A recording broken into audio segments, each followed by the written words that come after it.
String instruments are amongst humanity's oldest inventions. Those that are played with a bow make up the heart of the modern orchestra, and their history is long and distinguished.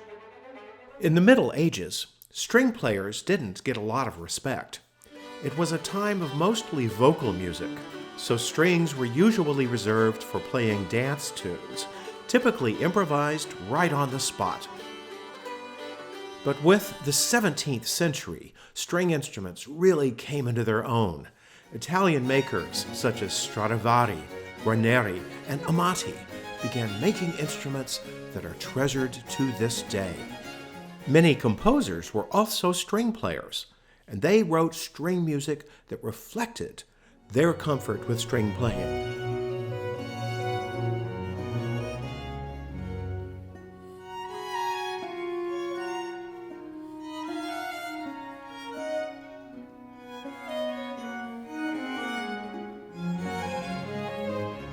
During the 18th century, Viennese classical composers such as Joseph Haydn and Wolfgang Mozart brought their supreme skill to string music. Who doesn't know and love this wonderful serenade by Mozart, Eine kleine Nachtmusik?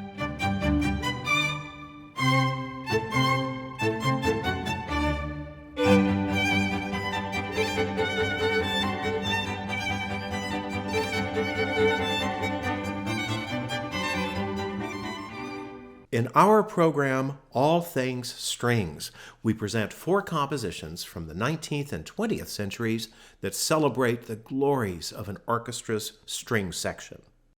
Edward Elgar was himself a fine violinist, and so it shouldn't be surprising that amongst his many masterpieces, we find the Introduction and Allegro of 1905, written for string orchestra.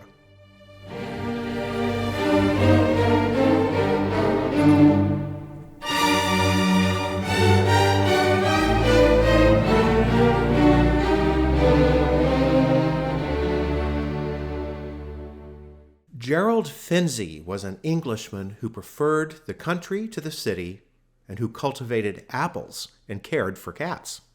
His Eclogue for Strings is a perfect embodiment of just that love for the countryside, a style we sometimes call the English pastoral.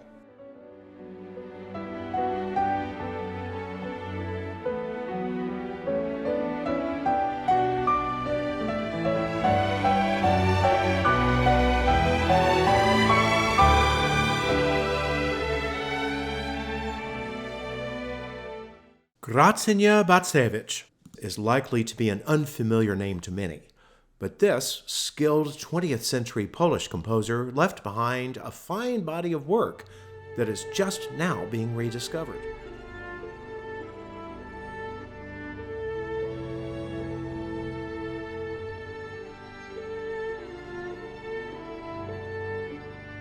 Then there's Antonin Dvorak and his beloved Serenade for Strings of 1875, one of the happiest and sunniest works from an overall happy and sunny composer.